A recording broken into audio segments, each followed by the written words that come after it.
여러분 안녕하세요. 강아지 상담소 윤세입니다. 오늘은요, 많은 분들이 관심을 가지시는 강아지 생식에 대해서 한번 이야기를 해볼까 합니다. 생식은 정말 강아지의 건강에 도움이 되는 걸까요? 생식은 안전할까요? 만약 생식을 주신다면요, 어떤 걸 주의해야 되는 걸까요? 지금 바로 알아보겠습니다.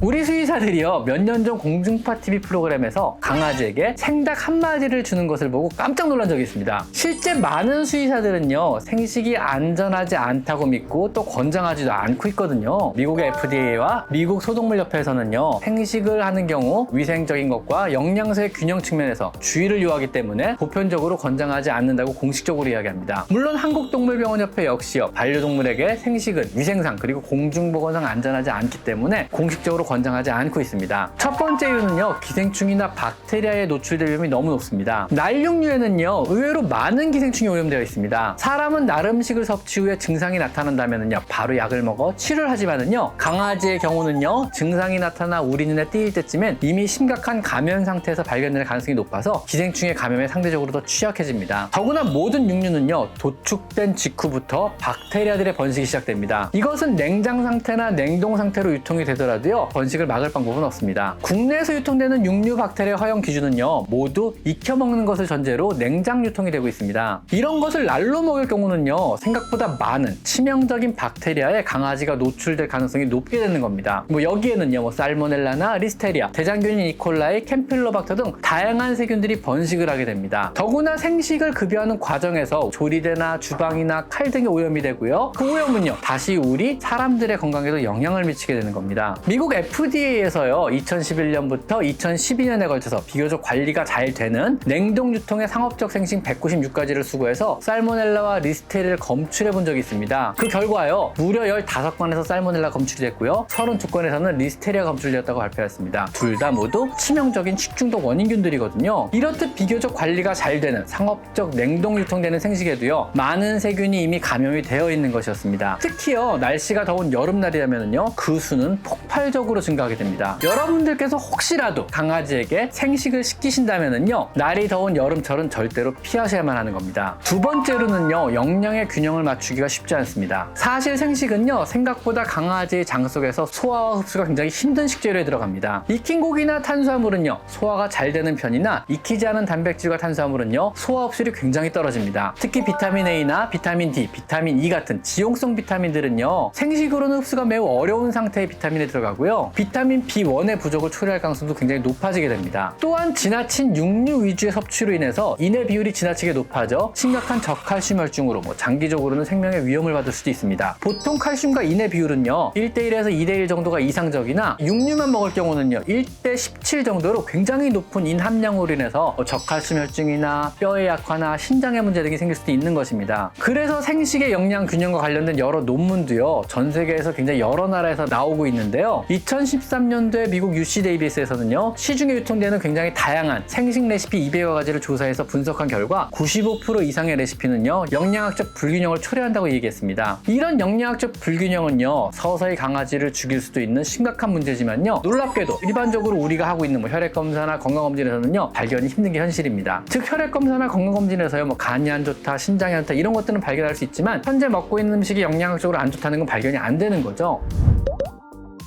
하지만 극히 일부 케이스에서는요, 생식을 권장하는 수의사분들도 있습니다. 사료에 들어있는 각종 화학적인 보존제나 방부제 등으로 인해서 강아지가 지속적인 소화장애나 피부질환이 있다면 권하는 경우도 있습니다. 또한 노령견이 심각한 만성변비로 고통을 받고 있다면요, 수분 함량이 월등히 높으며 기호성이 좋은 생식을 권하는 경우도 있습니다. 또 일부 IBD 같은 치료가 잘 안 되는 염증성 장질환의 경우는요, 생식을 통해서 그 증상이 완화된다면요, 권하는 경우도 일부 있습니다. 하지만 이 역시 일부의 경우만 효과가 있을 뿐이고요, 모든 강아지가 이런 질환에 생식이 효과가 있는 것은 아니며, 효과가 있더라도요, 계속 위생과 또 영양학적 균형을 맞춰가며 주는 것이 불가능하기 때문에 많은 수의사들은요, 생식을 굳이 권하지 않습니다. 생식은요, 동물에게 올바른 먹거리를 주겠다는 좋은 의도에서 출발한 것입니다. 하지만 의도가 좋다고 하더라도요, 결론적으로 개와 고양이뿐만 아니라 나아가 같이 사는 우리 사람들의 건강에도 위협이 된다면은요, 결코 좋은 급여 방법이라고 할 수 없을 것입니다. 생식을 급여해야만 한다면은요, 위생관리와 영양 균형에 대해서 굉장히 주의를 기울이셔야 합니다. 위생관리를 위해서는요, 육류가 상온에 노출되는 시간을 최소한으로 줄이시고요. 면역력이 떨어지는 약한 사람은요, 더욱더 생식을 다루는 데 있어서 굉장히 주의하셔야만 합니다. 영양 균형을 위해서는요, 자신이 만들어 급여하는 레시피를 영양소 분석기관에 의뢰하여 실제 각 영양소 함량이 얼마나 들어있는지 측정해 보아야 합니다. 또한 상업적 생식을 판매하는 회사들도요, 자신의 레시피가 어떤 영양소를 얼마나 함유하고 있는지를 실제로 측정하여 결과를 제시를 해주셔야만 합니다. 흔히들 생식은 진리라고 하기도 합니다. 하지만 과학적으로 입증된 사실은요, 강아지의 건강을 위해서는요, 영양의 균형이 중요하다는 것입니다. 생식을 급여하는 것은요, 그 자체로 다양한 장점을 가지고 있기 때문에 좋은 방법이라고 할 수도 있습니다. 하지만은요, 생식은 급여 형태의 하나일 뿐이고요, 어떤 급여 형태가 되었든 간에 음식에서 중요한 것은요, 영양 균형입니다. 이 영양 균형과 관련된 고민과 노력이 좀 더 있어 준다면은요, 우리와 함께 같이 사는 강아지에게 조금 더 나은 삶을 제공해 줄 수 있을 것입니다. 오늘은요, 우리 강아지들의 생식에 대해서 한번 알아봤습니다. 자, 오늘은 여기까지 강아지 상담소 윤쌤입니다. 감사합니다.